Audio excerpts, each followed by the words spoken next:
गुरुर्ब्रह्मा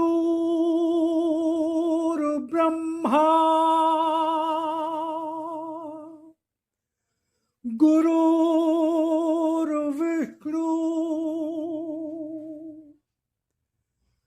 गुरुर्देवो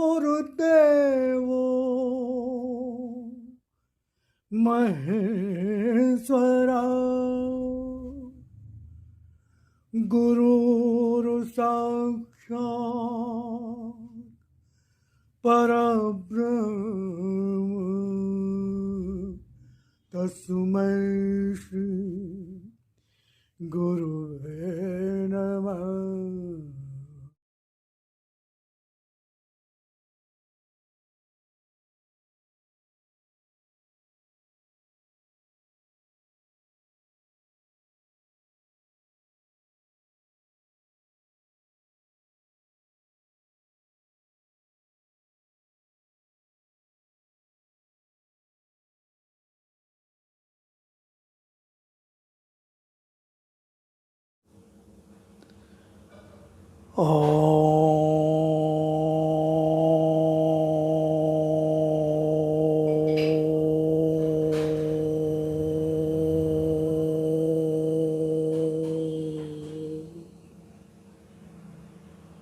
ॐ भूर्भुवः स्वः तत्सवितुर्वरेण्यं भर्गो देवस्य धीमहि धियो यो नः प्रचोदयात्। हे प्राण स्वरूप, दुख नाशक, सुख स्वरूप परमात्मा, मैं तेरे उस अनिर्वचनीय तेज का ध्यान करता हूँ जो आनंद देने वाला है। हे प्रभु, मेरी बुद्धि को, मेरे कर्मों को अपनी ओर ले चल। ओम ओम ओम। भगवान ने कहा, जन जन तक पहुँचो, जहाँ अंधकार है उस मन तक पहुँचो जहाँ मेरी पुकार है। इसी उद्देश्य की पूर्ति हेतु मैं इन वाणी की सामग्री को आपके समक्ष लाता रहा हूँ, लाता जा रहा हूँ, लाता रहूँगा। तो शुरू में मैं भगवान की वाणी का परिचय देता हूँ, जिसमें 2 से 3 मिनट लगते हैं। उसके पश्चात भगवान की वाणी का प्रारंभ होता है। अगर आप बहुत व्यस्त हैं, समय नहीं है, तो मैं समय दे देता हूँ कि कहाँ से भगवान की वाणी का प्रारंभ होगा। तो समय का अभाव होने पर आप वहाँ से उसको सुन सकते हैं, अन्यथा मेरा तो निवेदन आग्रह होगा कि आप उसको पूरा ही सुने। ओम ओम ओम राम।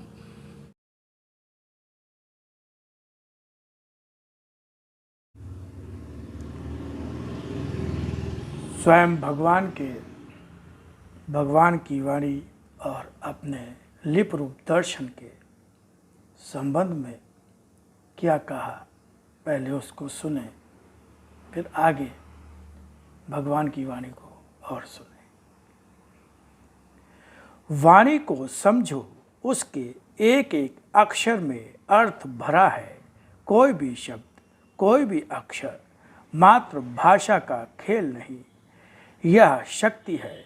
वाणी है मेरी, जिसका रूप साधारण नहीं, जिसकी प्रामाणिकता को तलाशने अन्य कहीं नहीं जाना होगा, फिर भी उसके अक्षरों में मेरी वाणी का विश्वास लेकर, उसके रूप में मेरी शक्ति के दर्शन का विश्वास लेकर ही डूब जाना होगा। तभी पहचान सकोगे मेरी, तभी पहचान पा सकोगे मेरी, तभी पहचान पा सकोगे मेरी। इसी तरह आज भी तुम्हारा आराध्य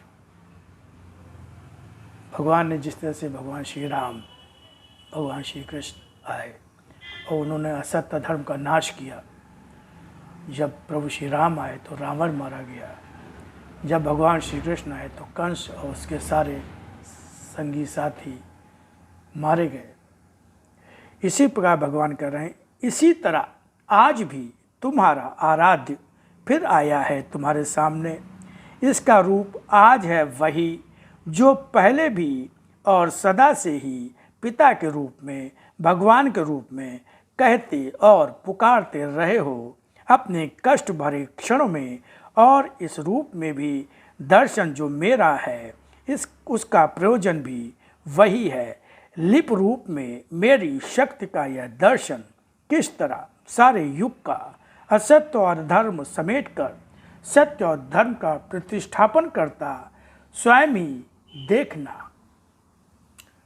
तो ये भगवान ने अपने जिस रूप में वाणी आई उसको भगवान ने अपना लिप रूप दर्शन कहा, और फिर उसी का हिंदी अनुवाद उसको भगवान ने अपना भगवान की वाणी कहा गया, जो भगवान ने उसको अपना शतरूप दर्शन कहा। अब आगे सुनिए भगवान की वाणी बहुत ध्यान से।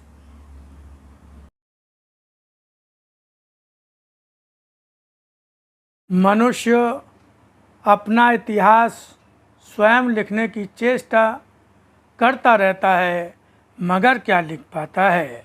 वह तो जानता ही नहीं कि जो बीत गया वह बीता भी है या संचित हुआ है।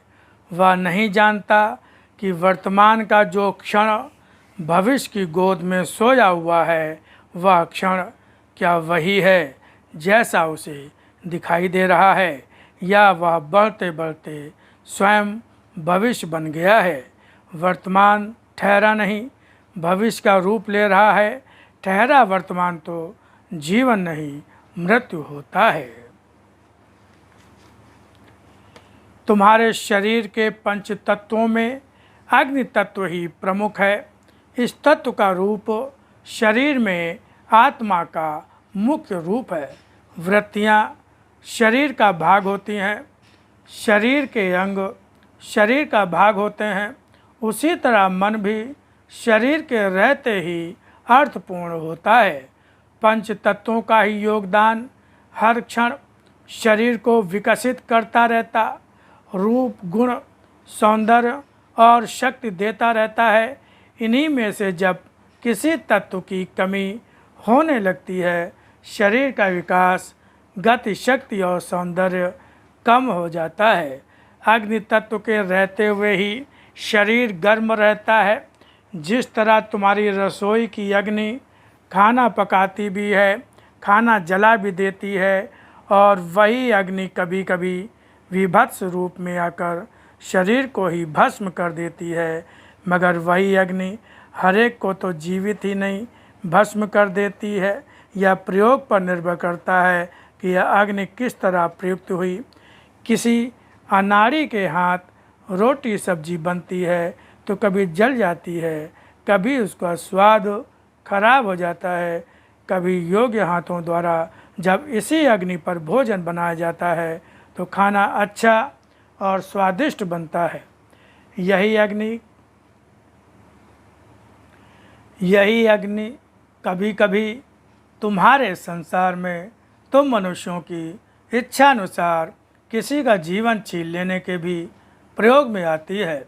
मनुष्य अग्नि का कैसा भी प्रयोग करे, मगर उसका यह अर्थ नहीं कि अग्नि का कोई दोष है। इसी तरह शरीर में जो वृत्तियाँ मैंने दी हैं, ये स्वयं में अवगुण नहीं है।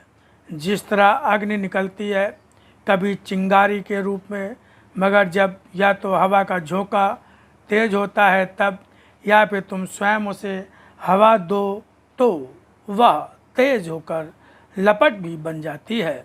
इसी तरह वृत्तियों को मैंने तुम्हारे अपने शरीर के अधिकार में स्वतंत्र प्रयोग के रूप में दिया है, और मैं बता ही चुका हूँ कि तुम्हें कर्म स्वतंत्र मैंने दिया ही है।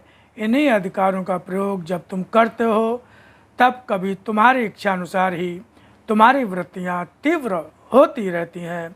शरीर में अग्नि तत्व के वर्तमान रहते जब अपनी शारीरिक वृत्तियों को अधिक हवा देते हो तो तुम्हारा शरीर अंदर ही अंदर जलने की सीमा तक गर्म और तनावग्रस्त हो जाता है। जब शरीर का कोई भाग अधिक जल जाता है तब वह भाग बीमार हो जाता है। इस प्रकार इस जलते हुए अंग के रूप को तुम बीमारी कहते हो। इन सारी वृत्तियों को आवेग से ग्रस्त मत होने दो। जिस तरह सूर्य में सभी किरणें रहती हैं, इन वृत्तियों को उस अग्नि के साथ उसी में रहने दो। जब उसी के साथ उसी से बंधी रहेंगी तुम्हारा जीवन योगी का होगा। ओम ओम।